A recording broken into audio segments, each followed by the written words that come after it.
The garden is prehistory. The New Jerusalem is post-history. But the image of community in the here and now, in historical time, is the Lord's Supper. Breaking bread together. What can we learn from this practice about true community? Here too, there is disillusionment.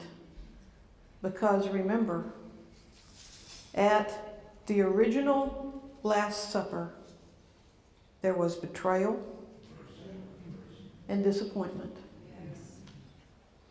Jesus foresees his betrayal. The disciples deny it. Who, me? Not us, Lord. And then also painful at that same table was the argument of who is greater among them. Remember that part? Competition. Who will sit at Jesus' right hand?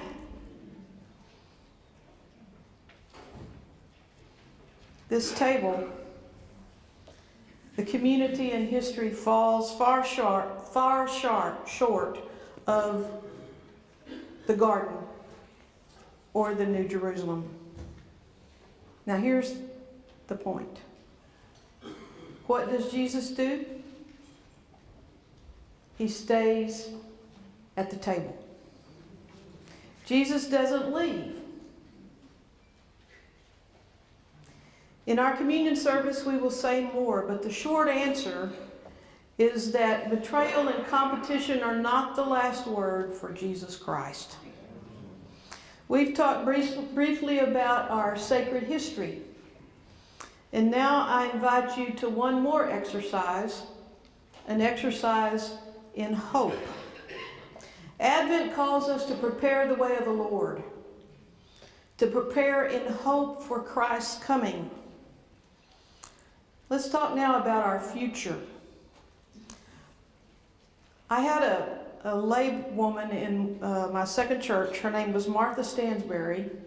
Martha Stansberry was probably 80 years old, wiry hair, rather large lady.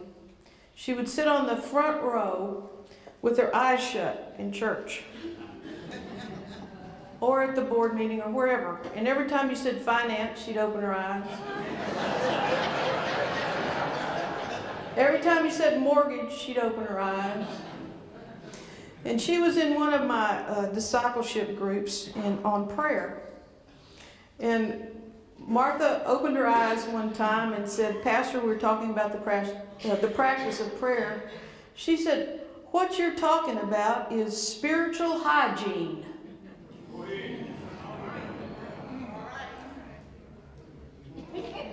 And she was right.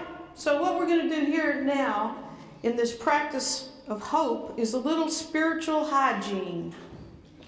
I distributed the sheet on 12 factors that influence clergy health. The Clergy Systems Task Force was a joint task force by GBHM and the Board of Pensions, and they conducted this study. And basically, these are the 13 clergy health factors. 13 factors that influence clergy health. When you read these, there are no surprises. No surprises. What I want you to do is read through those. Read through those. And pick one that you are going to focus on in Advent for your own spiritual hygiene. You may jot down a few SMART goals, specific, measurable, achievable, rewarding, time-bound.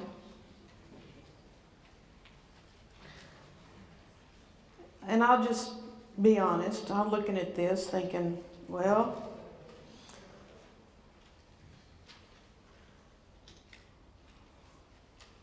could be My goal is not to gain weight in the holidays.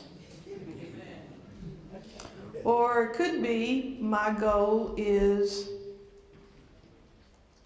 not to spend more than X money this Christmas, to stay within X budget. Take a few minutes in your group, in your small group, and review these and decide which one you're going to focus on as a practice of spiritual hygiene this Advent. Now, you aren't done, you aren't finished until you've picked somebody out of that group to whom you're going to be accountable for these goals. You done that already?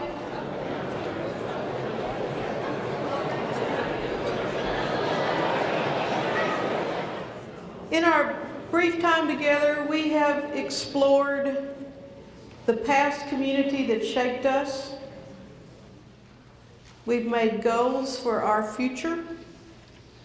In a few minutes, we will celebrate Holy Communion, the presence of the living Christ, whose presence ties us together, past and future. Our lives are shaped by our Christian story, by the bookends of the garden and the New Jerusalem, and the life in between, where we are nurtured at the Lord's table. In the Johannesburg airport, there is a mural of an African proverb. It says, "When you want to go fast, go alone. When you want to go far, go together." The journey from memory to hope is far. We need to go together. God knows our need and sustains us on that journey from memory to hope in the Holy Meal. May it be so. Amen.